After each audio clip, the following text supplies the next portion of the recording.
اور پہلی تاریخ سے مخصوص روایت. اتفاق سے ہم ذی الحجہ کی 29 اور 30 تاریخ کو مخصوص تاریخ پہ بیان کرتے رہے، اور آج کی تاریخ میں خالی ایک جملہ سن لیجئے. شیب ابی طالب کے محاصرے کا آغاز ہوا ہے محرم کی پہلی تاریخ سے. یہ پورا خانوادہ رسالت مآب ایک پہاڑ کی گھاٹی میں اپنے آپ کو محصور کرنے پہ مجبور ہوا محرم کی پہلی تاریخ.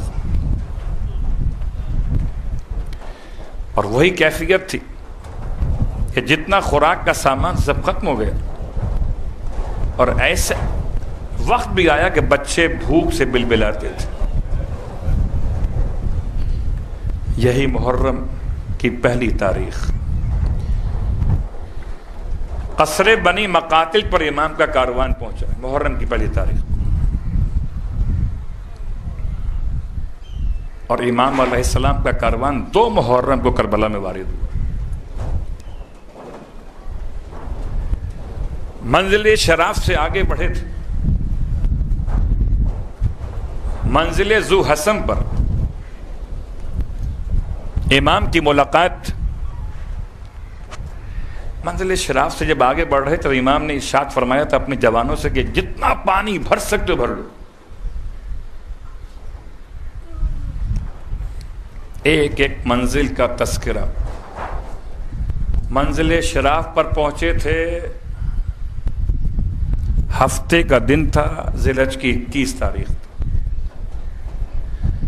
بعض کہتے ہیں 26 ذی الحجہ کو امام وہاں پہنچے تھے، اور 27 کو پہنچے ذو حسن کے پاس.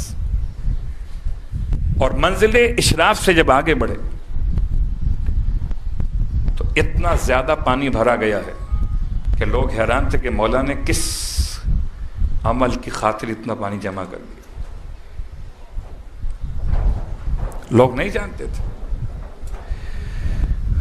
ابھی آگے بڑھ رہے تھے، منزل زود پر قیام نہ کیے بلکہ اس سے آگے بڑھ گئے، یہاں تک کہ منزل ذو حسن کے قریب پہنچے.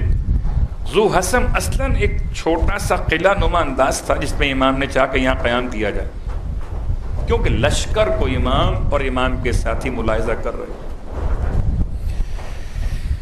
حسین ابن نمیر کے سربراہی میں 4000 سپاہی تمام علاقوں کی ناکہ بندی کر چکے تھے. جب یہ خبر ملی تھی کہ امام عراق میں داخل ہو رہے تو سارے شہروں پر ناکے لگا دیے گئے تھے، چھوٹے قصبوں پر، دیہاتوں پر، کہ کوئی داخل نہ ہونے پائے. اور اسی کے ذیل میں ہر بھی تھا. ہر کا لشکر 1000 سپاہیوں کو لے کر آئے. جیسے ہی منزل شراف سے بڑھتے ہوئے امام کے ساتھیوں نے ملاحظہ کیا تو ایک ساتھی نے کہا اللہ اکبر. امام نے جواب میں کہا اللہ اکبر، تم نے تکبیر کیوں کہی ہے؟ کہا مولا دور سے مجھے لگتا ہے نخلستان قریب آ گیا. امام کے اصحاب میں سے ایک صحابی نے کہا نخلستان نہیں ہو سکتا، میں اس علاقے کو جانتا ہوں. پھر کیا ہے؟ کہ مجھے لگتا ہے کہ یہ نیزے کی نوکیں ہیں جو چمک رہی ہیں، گھوڑوں کی کلوتیاں ہیں جو بالکل نمایاں ہو رہی ہیں. امام فرماتے ہیں ہم بھی یہی محسوس کر رہے ہیں. گرد و غبار چھٹا لشکر سامنے آ گیا، اور اب امام کے ساتھی.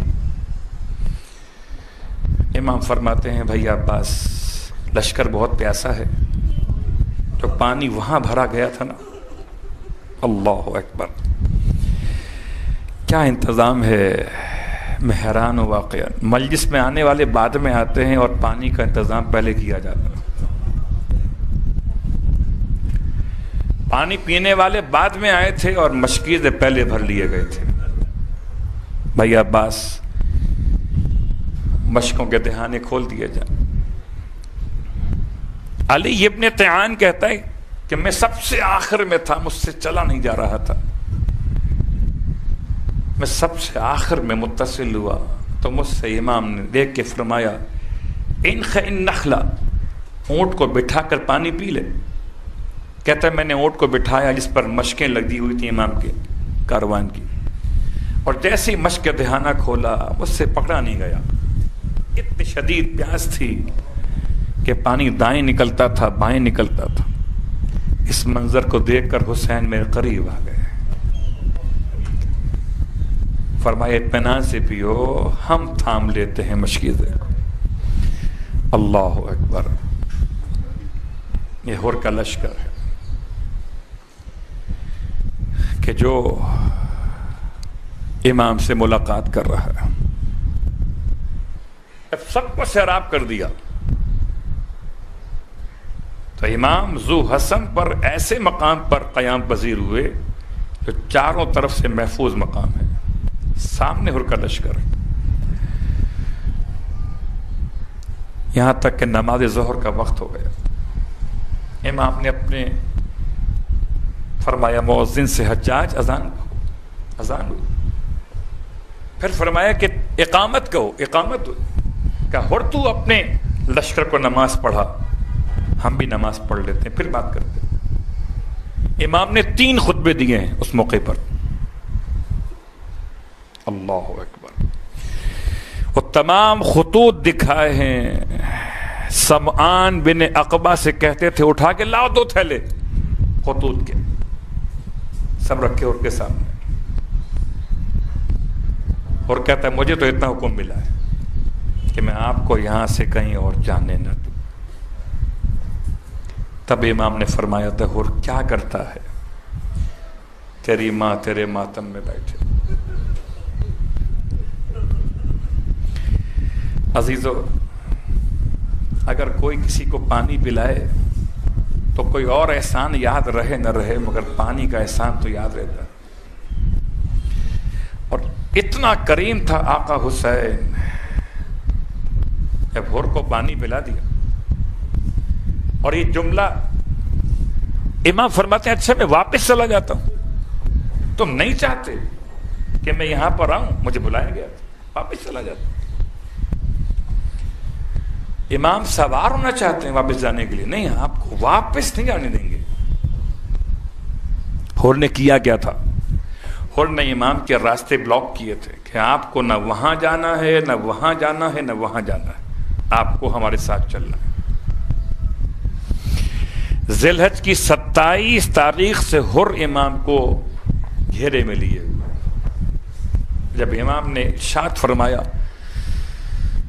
کہ ہر تم کیا کر رہے ہو، ہر کہتا ہے مولا کسی اور نے مجھ سے جملہ کہا ہوتا میں جواب دیتا، آپ تو وہ ہیں جن کی ماں کا نام بغیر طہارت کے لیا بھی نہیں جاتا۔ رونے والوں آپ کی مرضی ہے، کم رو زیادہ رو، محرم شروع ہو گیا۔ مصائب تو اس لیے پڑھے جاتے ہیں کہ یاد باقی رہے، ورنہ رونے کے لیے مصائب کی حاجت نہیں ہوتی۔ میں کل بھی ایک روایت پڑھ رہا تھا، روایت اور پیش کر دوں آپ کی خدمت میں کہ یہ 10 دن خاص ہیں، 2 مہینے 8 دن نہیں، 10 دن خاص ہیں۔ ان 10 دنوں میں آسمانوں پر فرشتے حسین کا لہو بھرا ہوا کرتا لے آتے ہیں، اس لیے